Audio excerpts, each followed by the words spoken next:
We are Group 5 and here are my group mates, Yuki, Kinglan, Jinya and Ellington. And today we'll be presenting on the Estate Agent Act which was introduced in 2010. Now I'll pass the time on to Yuki. So what is the Estate Agents Act about? Thanks. The Estate Agents Act 2010 governs the real estate industry in Singapore and ensures that estate agents, salespersons and agencies operate professionally and ethically. Firstly, it regulates the registration and licensing of estate agents and salespersons. It ensures that only qualified individuals can act as estate agents or salespersons. For example, before selling HDB flats or private condos, a salesperson must be registered with the Council for Estate Agency (CEA). Without registration, any property transaction they conduct is illegal.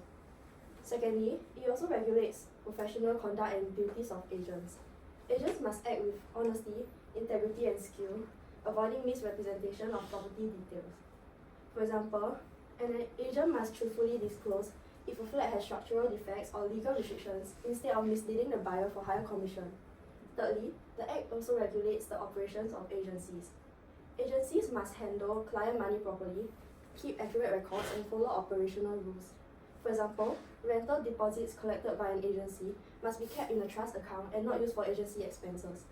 Lastly, the Act regulates disciplinary measures should agents breach the code of practice. Agents or agencies who breach the law or the code of practice may face investigations, fines, suspension or even revocation of their license. For example, if an agent is found guilty of forging a client's signature on a property sale agreement, CEA can suspend their license or impose a monetary penalty. Wait, are we editing this? Yeah. Okay. So, the intended purpose of the Estate Agents Act is to regulate the real estate industry in Singapore and ensure that agents operate fairly and professionally. Its key purposes include, firstly, protecting consumers. It ensures that estate agents act honestly, fairly and competently when handling property transactions. For example, if a buyer is purchasing a private condo, the agent must disclose all relevant facts such as legal restrictions, encumbrances or defects. This prevents the buyer from being misled and safeguards their financial interests. Secondly, the Act aims to professionalize the real estate industry. It raises standards and credibility by requiring agents to be registered, licensed and trained, and by enforcing a code of practice. For example, salespersons must complete professional examinations and training before they can operate legally, ensuring only knowledgeable and competent agents enter the market. Thirdly, the Act aims to prevent malpractice by reducing unethical or illegal practices through licensing, regulation, and disciplinary mechanisms.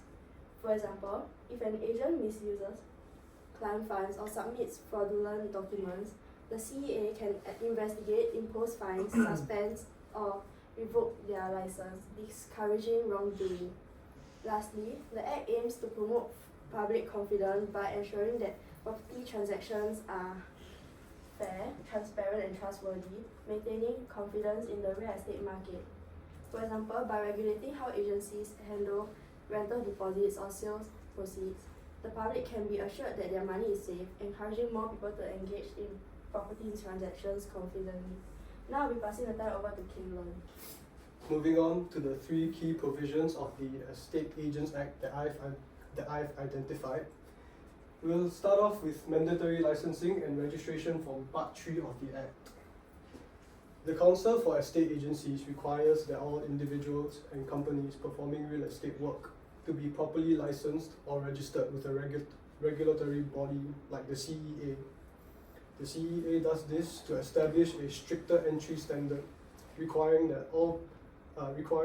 professional qualifications like the RES examinations and thorough background checks to ensure suitability to work as an agent. Ultimately, consumers benefit directly from two things: the transparency of the public register and the regulator's power to enforce discipline. The license itself expires after 3 years, requiring agents to go through periodic renewal annually. This system mandates that they earn mandatory continuing professional education credits with a minimum of 6 per annual cycle to maintain the high entry standard and to prevent registered agents to become obsolete or forgetting ethical guidelines. thereby ensuring the high entry standard is maintained for the public's benefit. Moving on to the second provision, legal obligations and ethical conduct from Part 4 of the Act, which is key as it ensures that agents are competent and act solely in their client's best interests. To guarantee this, the Act enforces two crucial duties. Firstly, it strictly prohibits dual representation. This means that agents must represent only one party in any given transaction. This is a rule designed to prevent conflicts of interest and ensure the agent acts with utmost fidelity and loyalty exclusively to their client. Secondly, agents are legally required to vet their clients by conducting due diligence, or CDD in short. They must verify identity and, more importantly, the source of funds. This specific legal obligation is a vital safeguard that supports anti-money laundering efforts and prevent the real estate sector from being misused for illegal activities like terrorism financing. Moving on to the third slide, the third provision. It covers the statutory enforcement powers and disciplinary framework, which is detailed in Part 5 and 6 from the Act. This framework is key because it gives the regulatory body the legal teeth it needs to enforce discipline. It starts with investigation. CEA appointed inspectors have the power to enter premises and demand documents or information when investigating a suspected offence. The process then moves to the penalty structure if you are caught. For minor breaches, the agent or agency will receive a financial penalty of up to $5,000 or a censure. A minor breach might be something like failing to display the CEA registration number. When there is sufficient cause for disciplinary action, the penalties are far more serious. Fines can go up to $200,000 for an agency and $100,000 for a single person, alongside the possibility of suspension or outright revocation of their licenses. A serious offence would be something like misappropriating client money or falsifying a transaction record. Furthermore, for the most serious breaches, the CEA can issue a prohibition order permanently barring the individual from ever practicing real estate work in Singapore ever again. Additionally, the CEA is also able to halt an agency or agent's business if they are deemed not fit and proper, although the agent is also provided 21 days to submit a formal defense. Now I move on to the recent amendments of this Act. Let me give you a backstory on this Act, which is back in 2010, the Parliament actually passed the Estate Agents Act to create a clearer, tougher legal framework for estate agencies. The law also then created and set up the Council of Estate Agents, in short CEA, to license and supervise agents. CEA actually started taking license applications from 1st November 2010, and the Act's main parts came into force around 1st January 2011. So that's when the new rules actually became operational. Okay, so this is the first recent amendment of the Act, which is actually in 2018. The estate agent regime actually saw a targeted and quite practical update to the bill. The estate agent fees amendment regulation in 2018 actually took effect on 1st October 2018. This regulation adjusted the statutory fee schedule for estate agent license application and renewals, and also salesperson registration. Furthermore, they also clarified how some fees are charged. For example, certain fees are payable every alternate renewal. This was mainly an administrative update so CA could recover costs and keep the licensing systems operating and running smoothly. Although it did not change the enforcement or any money laundering obligations that was later introduced in 2020 and 2021. I will be covering that later on. So if you all need the exact fee figures and the wording, the amending regulation is actually found on the Singapore Statutes online website. Next. So this is the second recent amendment, which was in 2020, where the government actually introduced the Estate Agents Amendment Bill and Parliament actually passed the Amendment Act. The goal was to raise professionalism and give CAA more effective enforcement tools. Key ideas in the bill includes increasing the maximum fines to make penalties meaningful, allowing CAA to handle minor breaches more quickly, and accrediting CDE, plus modernizing inspection powers to deal with digital records. In short, the law was updated to reflect changes in how businesses is done and to deter bad actors in the industry. Next. The 2020 amendments, together with specific anti-money laundering regulations for estate agents, officially came into effect on 30th July 2021. Practically, that meant higher maximum fines was enforceable, a new letter of censure process was also available, and they started actually using it. So that was available so that CAA could punish minor breaches quickly. Inspectors were also given clearer powers to obtain electronic evidence, and estate agents were made subject to AML duties. AML is anti-money laundering. The last point is actually important, as previously properties can misuse properties to launder money. Therefore, this act was being amended. Next. After mid-2021, CAA actually issued guidance and ran briefings to help agencies comply. CAA also started using the LOC framework, which was first published, and its first case was actually in December 2022, showing that the regulators will now use faster, proportionate sanctions for less serious breaches. For better everyday practice, this meant more client checks, better record keeping, and more staff training. So agencies had to step up their compliance programs, which increases operational work but raises the profession's trustworthiness. Moving on to my last slide. The most recent amendment is actually where Singapore passed and commenced a further AML package, the Anti-Money Laundering and Other Matters Act in 2025, and it took effect on 1st July 2025.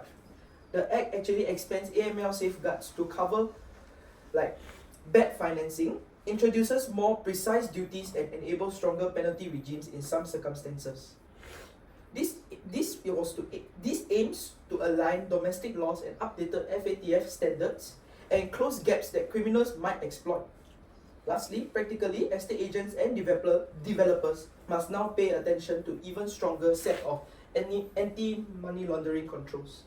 Now I'll pass the time on to Junior. So, a bill may be introduced in Parliament by any member of Parliament while a government bill is introduced by a minister. A notice of introduction, signed by a minister, must be given to the Clerk of Parliament together with a copy of the bill at least 2 clear days before a government bill is introduced in Parliament. On the first reading of the bill, the long title of the bill is read aloud, then handed over to the Clerk of Parliament, who is responsible for printing and circulating the bills to the members of Parliament. At least 10 clear days having passed after the printing and circulation to members of the Parliament and appearing in the Gazette, except in the case of urgent bills, the bill will be read a second time, during which a general debate may arise covering the general merits and principle of the bill. It will stand committed to a committee of the whole Parliament unless the Parliament on motion commits it to a select committee. The committee has the power to make such amendments to the bill as it sees fit. After the bill has been considered by the committee of the whole Parliament, the bill is then reported from the committee of the whole Parliament, where it is ready to be read a third time. Where a bill requires special consideration, the Parliament may send it to a select committee comprising selected members of Parliament. The public is invited to make written representations to the select committee on the bill and may be invited to give evidence before the select committee on the matter. The deliberations and inquiries to the bill and the relevant amendments. After the bill has been considered by the select committee, the bill is then reported from the committee. Okay, can I retake my part? Sorry. 3, 2, let's go. A bill may be introduced in Parliament by any member of Parliament while a government bill is introduced by a minister. Notice of introduction, signed by a minister, must be given to the Clerk of Parliament together with a copy of the bill at least 2 clear days before a government bill is introduced in Parliament. On the first reading of a bill, the long title of the bill is read aloud, then handed over to the Clerk of Parliament, who is responsible for printing and circulating the bills to the members of Parliament. 10 clear days having passed after printing and circulation to the members of Parliament and appearing in the Gazette, the bill will be read a second time, during which a general debate may arise covering the general merits and principles of the bill. It will stand committed to a committee of the whole Parliament unless Parliament, on motion, commits it to a select committee. The committee has the power to make such amendments to the bill as it thinks fit. After the bill has been considered by the Committee of the Whole Parliament, the bill is then reported from the Committee of the Whole Parliament where it is ready to be read a third time. Whereas a bill requires special consideration, Parliament may send it to a select committee comprising selected members of Parliament. The public is invited to make written representations to the select committee on the bill and may be invited to give evidence before the select committee on the matter. The deliberations and inquiries of the select committee are confined to the bill and the relevant amendments. After the bill has been considered by the select committee, the bill is then reported from the Committee of the Whole Parliament where it is ready to be read a third time. On the third reading of the bill, amendments, if any, will be proposed. The debate at the third reading is confined to the contents of the bill. Any reasoned amendment which raises matters not included in the bill must be ruled out of order. The bill is then put to vote. Under our Constitution, all bills passed by Parliament, except for money bills, urgent bills and bills affecting defence, security, public safety, peace or good order in Singapore, must be sent to the Presidential Council for Minority Rights, or the PCMR, to ensure they do not discriminate against any racial or religious community. After the PCMR has scrutinised the bill is sent to the President for the President's assent. A bill then becomes law, i.e. it becomes an Act of Parliament, only when it has been assented to by the President. Next. Following this formula, the legislations are as follows. The original legislation was Bill 19 of 2010. The first reading was held on 16th August 2010. Second and third reading, 15th September 2010. Commencement completed in two phases. Sections 29, 39, 41 and 44 being excluded from commencement on 22nd October 2010, and all fully came into effect on January 1st, 2011. The first amendment was Bill 45 of 2017. First reading held on 6th November 2017. Second and third, as well as notice of amendments held on 8th January 2018. Commencement on 1st April 2018. Next. Now, Alright, second amendment. The second amendment legislation was Bill 17 of 2020. Its first reading held on 5th March 2020. The second and third held on 15th September 2010, and commencement on the 30th of July 2020. Lastly, the third amendment legislation was Bill 7 of 2025. It was the first reading held on 7th March 2025. The second and third held on 8th April 2025, and commencement on 1st July 2025. Now I'm handing the time over to Adeline. Most direct source, the Singapore Statutes Online, or SSO. This is the official government website that provides free access to Singapore's legislation. To find the Estate Agents Act 2010, go to the browser and search Singapore Statutes Online. And after that, when you reach this website, you need to type in the search bar Estate Agents Act 2010. And when you reach this website, it contains all the information that you'll see on the amendments, and it's up to the latest revision. Next slide. Next is the Alternatives General's Chambers. And to find information on the Estate Agents Act, go to the homepage and click on the legal processes.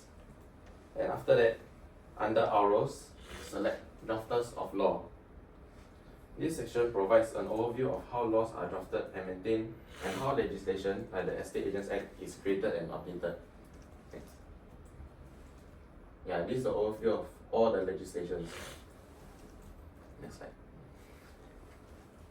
Okay, so now is the CEA that offers practical insights on how Estate Agents Act is applied in the real estate industry. On the CEA website, you'll find a public registration to verify with property agents, and under regulatory matters has a section of legislation. Next. And on the regulatory matters, you can scroll down and you have a regulatory framework. And you need to press legislation over there. Next. And it has all the information that you need that protects consumers and erases professionalism amongst estate agents and salespersons. You also find updates on amendments, code of conduct, and anti-money laundering policies.